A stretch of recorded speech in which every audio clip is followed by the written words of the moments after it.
Respected audience, this is Naushab A. Khan, attorney at law, adjunct faculty law. In part one of the topic, organ trafficking and trade, we have discussed that what is the, in fact, magnitude of this problem. Then we discussed that what are the measures which can be taken.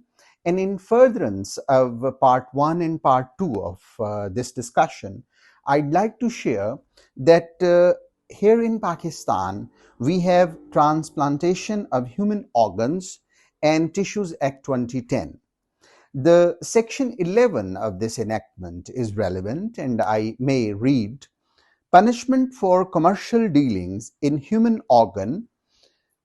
Whoever makes or receives any payment for the supply of or for an offer to supply any human organ shall be punished with imprisonment for a term which may extend to 10 years and with fine which may extend to 1 million rupees.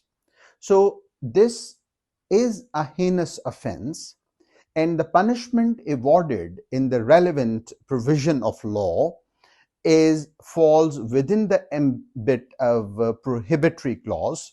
So as far as law is concerned, that is available on the statute book. What is required is the willpower to act according to the legal provisions and to ensure that there is a strict compliance of the law, and whosoever commits an act which falls within the mischief of this law should be brought to book, and the law of the land should come into action to curb this menace. Furthermore, what other measures can be taken in order to curb this menace? I may add, we must spread awareness about organ donation. More than 150,000 people die of organ failure in Pakistan each year, and the primary reason behind these deaths is the non-availability of organs.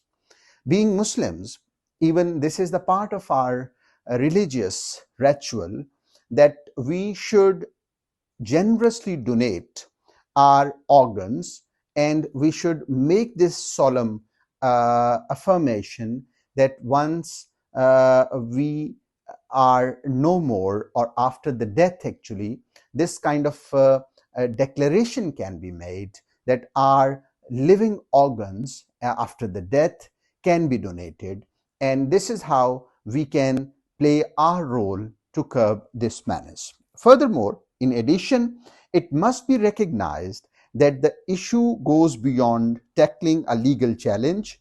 The sordid reality is that this illicit trade capitalizes on the socio-economic disparities that persist in Pakistan, forcing the impoverished into a situation that compromises on their health and dignity.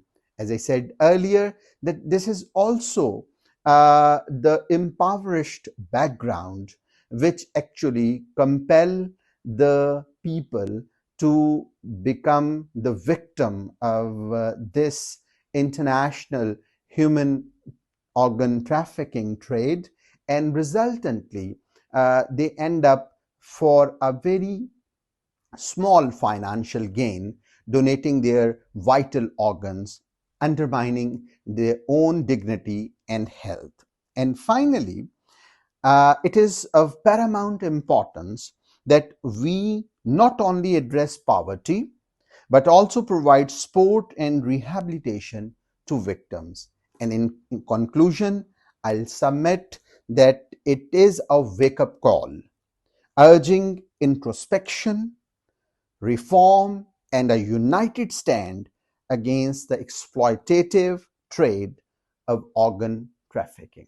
Thank you very much for the patient hearing.